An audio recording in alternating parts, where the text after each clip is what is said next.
অসমত আমি 29 ফেব্ৰুৱাৰী তাৰিখৰ পৰা বিভিন্ন স্থানত বিকাশ যাত্ৰাৰ আয়োজন কৰিছিলোঁ।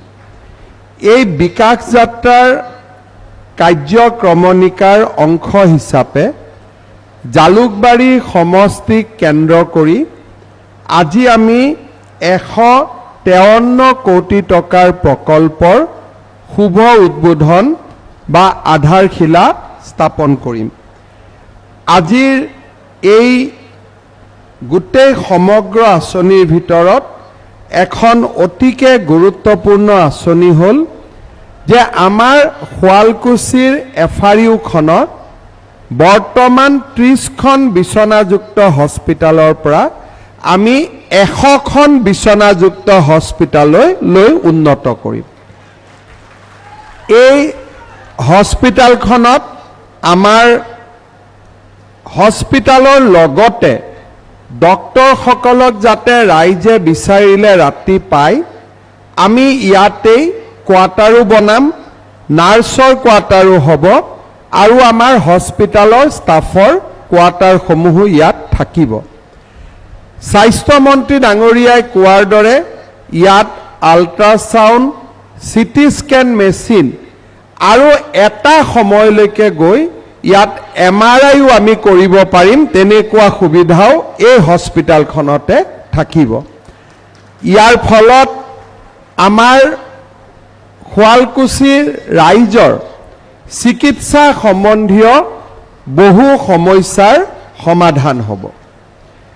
আজিৰ দিনটোত আমাৰ জালুকবাৰী সমষ্টিৰ আটাইকেইখন মহাবিদ্যালয়ৰ বাবেও আমি একোটাকৈ সুন্দৰ আঁচনি লৈ আহিছোঁ। আজিৰ পৰা 7 মাহ আগতে মই মোৰ কাৰ্যালয়লৈ আমাৰ প্ৰত্যেকখন মহাবিদ্যালয়ৰ অধ্যক্ষ আৰু পৰিচালনা সমিতিৰ সভাপতিসকলক নিমন্ত্ৰণ জনাইছিলোঁ।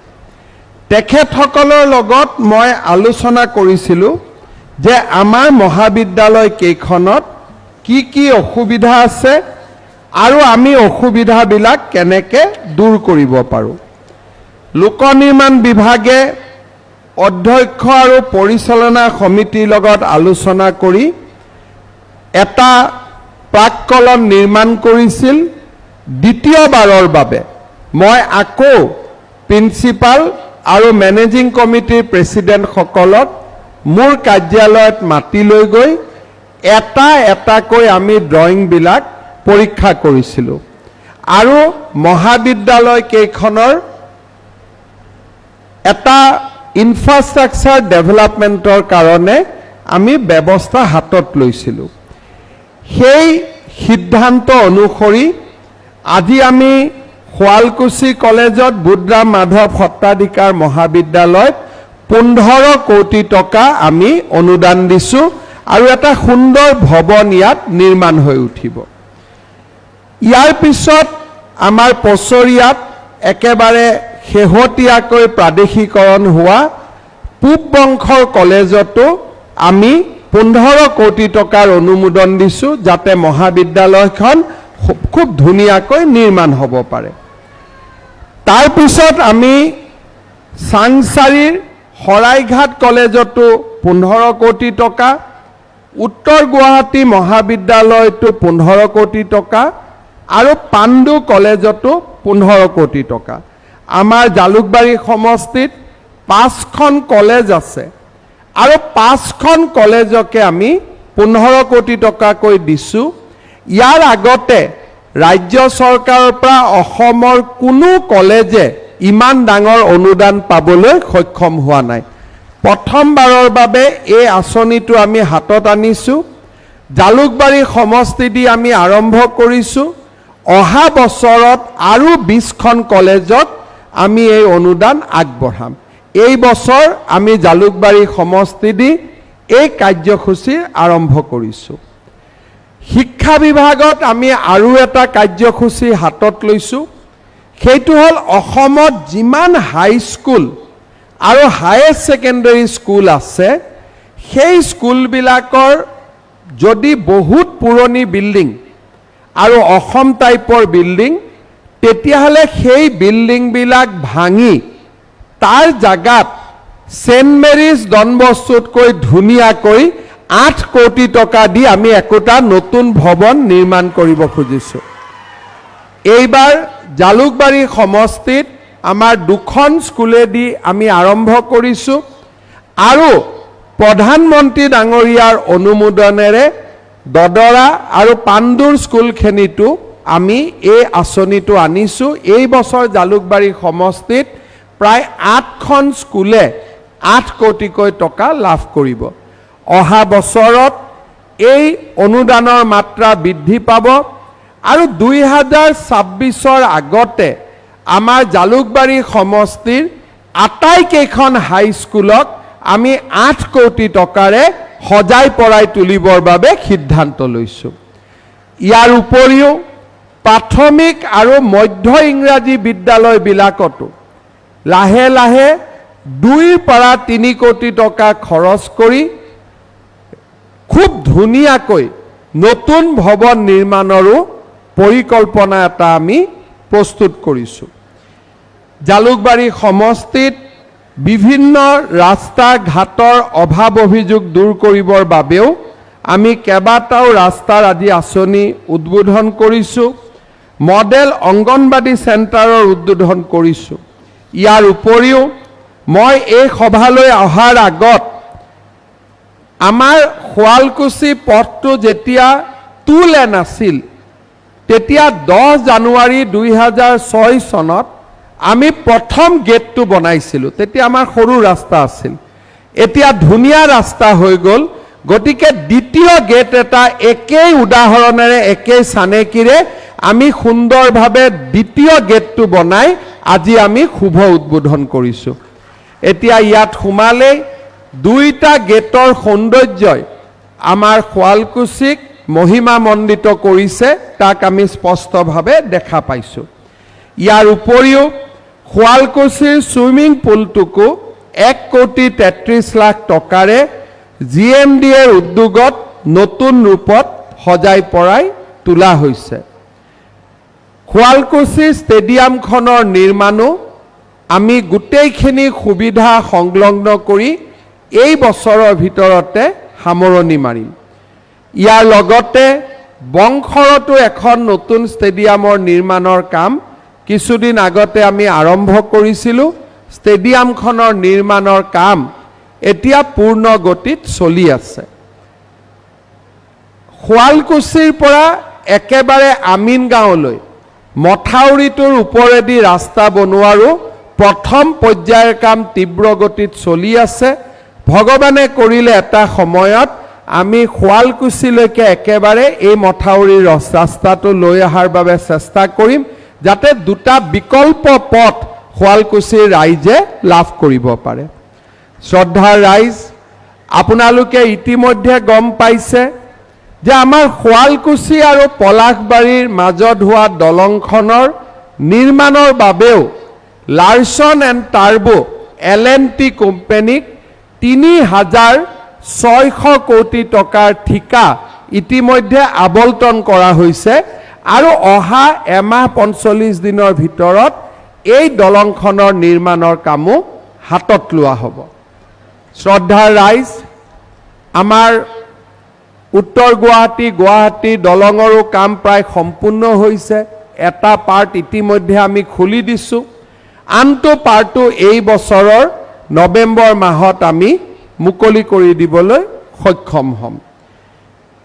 ক'বলৈ গ'লে আমাৰ সমষ্টিত বৰ্তমান যিবিলাক অভাৱ অভিযোগ আছিল, এটা এটাকৈ প্ৰায়বিলাক অভিযোগ দূৰ কৰা হৈছে আৰু যিবিলাক কথা 2001 চনত আমি ভাবিবও পৰা নাছিলোঁ, তেনেকুৱা প্ৰকল্পবিলাকো ইয়ালৈকে অহা আমি দেখা পাইছোঁ। 2001 চনত আমি কোনেও কল্পনা কৰা নাছিলোঁ যে আমাৰ জালুকবাৰী সমষ্টিত এইমছ এখন প্ৰতিষ্ঠা হ'ব পাৰে বুলি। 2001 চনত আমি কোনেও বহুত কথাই আমি সপোনত দেখোঁ, কিন্তু পলাশবাৰী আৰু শুৱালকুছিৰ মাজত এখন দলং হ'ব সেইখন আমি কোনেও সপোনতো দেখিব পৰা নাছিলোঁ, আনকি ময়ো নিজে সপোনত দেখিব পৰা নাছিলোঁ। আমাৰ শুৱালকুছিৰ এই চিকিৎসালয়খন আমি 2001 চনৰ কথা যদি মনত পেলাওঁ, এটা ভগ্ন ঘৰৰ মাজত অৰ্ধনিৰ্মিত হৈ থকা চিকিৎসালয়খন আজি 100খন বিচনাযুক্ত হস্পিটালৰ চিকিৎসালয় হ'ব, আমি কোনেও কল্পনা কৰা নাছিলোঁ। শুৱালকুছিৰ পৰা শিঙিমাৰীলৈ যেনে তেনে সেই সময়ত মোৰ মনত আছে, মোৰ এখন মাৰুতি গাড়ী আছিল, জেন গাড়ী আছিল, শুৱালকুছিলৈ চলাই আহিছিলোঁ। যেনে তেনে পাৰ হোৱা ৰাস্তাটো আজি এই নতুন ৰূপ পাব, তাক আমি কোনেও কল্পনা কৰা নাছিলোঁ। শুৱালকুছিৰ মাজত ইমান ধুনীয়াকৈ এখন ষ্টেডিয়াম নিৰ্মাণ হ'ব পাৰে, তাক আমি কোনেও কল্পনা কৰা নাছিলোঁ। অৰ্থাৎ 2001 চনত জালুকবাৰী সমষ্টিৰ বিধায়ক হিচাপে মই যেতিয়া জালুকবাৰী সমষ্টিৰ পৰা অসম বিধানসভাক প্ৰতিনিধিত্ব কৰিছিলোঁ, তেতিয়া জালুকবাৰী সমষ্টিৰ এই বৃহৎ পৰিৱৰ্তনৰ কথা কেতিয়াও কল্পনাও কৰা নাছিলোঁ আৰু সেই কল্পনা আমাৰ মানসপটতো নাছিল। নেশ্যনেল ফৰেনচিক ইউনিভাৰ্চিটি, নেশ্যনেল ল ইউনিভাৰ্চিটি, আজি এফালৰ পৰা আমাৰ জালুকবাৰী সমষ্টিৰ আৰ্থ সামাজিক উন্নতি আমি দেখিবলৈ পাইছোঁ।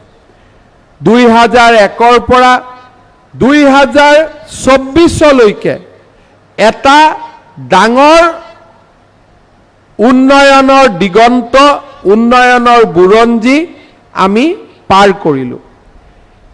প্ৰথম 25টা বছৰ 2001ৰ পৰা 26 চনলৈ প্ৰথম 25টা বছৰৰ যি উন্নয়ন, সেই 25টা বছৰৰ উন্নয়নক আমি পুঁজি হিচাপে লৈ আকৌ এই শুৱালকুছিকে ধৰি ইয়াৰ চাৰিওফালৰ অঞ্চলবিলাকলৈকে আমি আৰু 25 বছৰৰ নতুন সপোন আমি দেখিব লাগিব।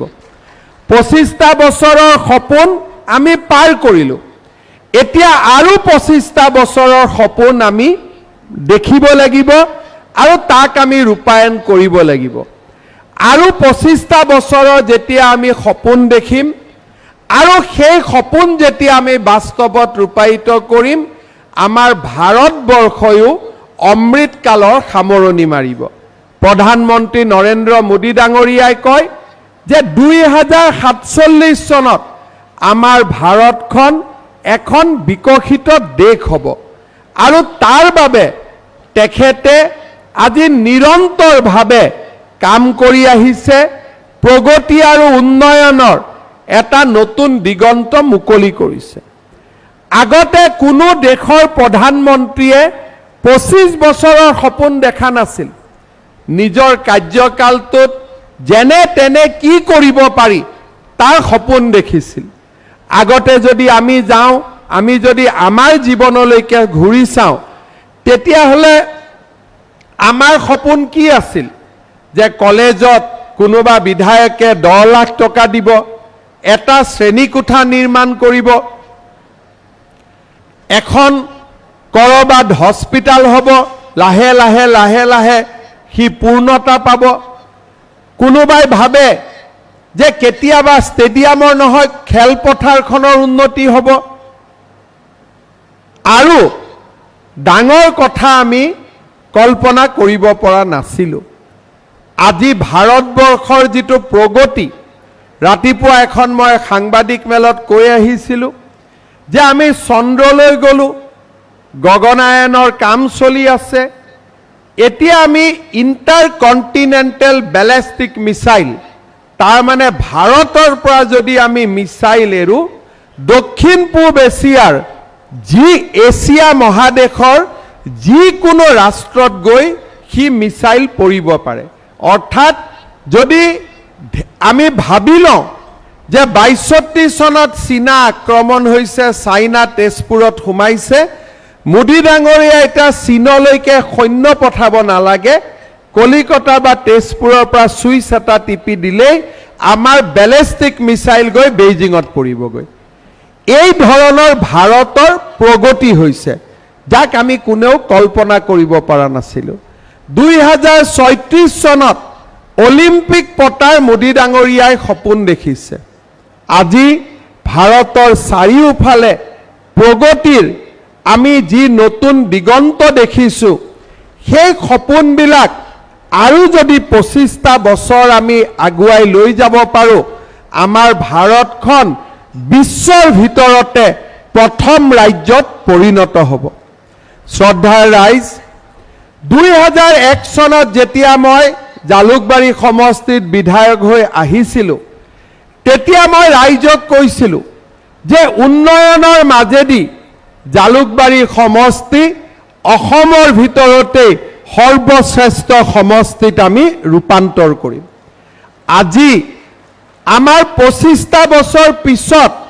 বৰ্তমানৰ জালুকবাৰী সমষ্টি 3টা সমষ্টিত বিভক্ত হ'ব কিন্তু যদি আজি আমি একত্ৰিত জালুকবাৰী সমষ্টিৰ কল্পনা কৰোঁ তেতিয়াহ'লে আজিৰ যিটো একত্ৰিত জালুকবাৰী সমষ্টি এই একত্ৰিত জালুকবাৰী সমষ্টি অসমৰ ভিতৰত নহয় ভাৰতৰ ভিতৰতে এটা সৰ্বশ্ৰেষ্ঠ সমষ্টি তাক ক'লে ভুল কৰা নহয় কোন সমষ্টিত দুখনকৈ ব্ৰহ্মপুত্ৰৰ ওপৰত দলং হ'ব পাৰে গুৱাহাটী উত্তৰ গুৱাহাটী পলাশবাৰী শুৱালকুছি মাত্ৰ 7,000 কোটি টকা এই দুইটা কামতে ৰূপায়ণ কৰা হৈছে এইমছ হওক ল ইউনিভাৰ্চিটি হওক ৰাস্তা ঘাট সকলো ফালৰ পৰা আজি আমি সকলোৱে দেখা পাইছোঁ যে আমাৰ অবিভক্ত জালুকবাৰী সমষ্টি আজি কোন পৰ্যায়ত গৈ উপনীত হৈছে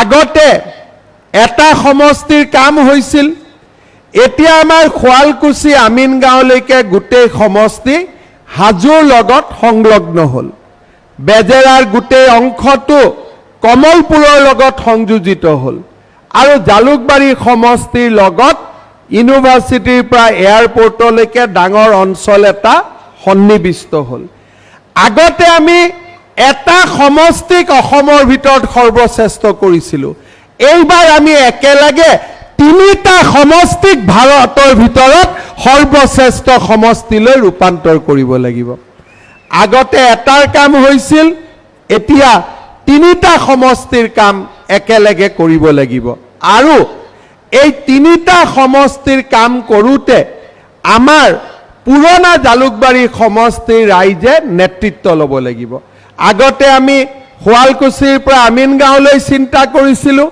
এতিয়া আমি হাজোলৈকে আমি চিন্তা কৰিম যাতে গোটেই অঞ্চলটো ডেভেলপ হয় আগতে আমি বেজেৰা চাংচাৰী কথা চিন্তা কৰিছিলোঁ এতিয়া আমি একেবাৰে গোটেই কমলপুৰ সমষ্টিৰ কাৰণে চিন্তা কৰিম আগতে আমি পাণ্ডু মালিগাঁৱৰ কথা চিন্তা কৰিছিলোঁ এতিয়া আমি গুৱাহাটী এয়াৰপোৰ্টলৈকে চিন্তা কৰিম অৰ্থাৎ আমাৰ দায়িত্ব বহুগুণে বৃদ্ধি হ'ল আমাৰ দায়িত্ব আগতকৈ বাঢ়ি গ'ল আৰু সেইবাবে মই জালুকবাৰী সমষ্টিৰ ৰাইজক অনুৰোধ কৰিম যে আমাৰ দায়িত্ব আমি নিষ্ঠাৰে সৈতে পালন কৰিব লাগিব আৰু এটা সমষ্টিৰ জাগাত 3টা সমষ্টি অসমৰ ভিতৰত 1 নম্বৰ 2 নম্বৰ 3 নম্বৰত আমি লৈ যাবৰ কাৰণে আমি সকলোৱে লগ হৈ কাম কৰিব লাগিব আৰু সেই পণ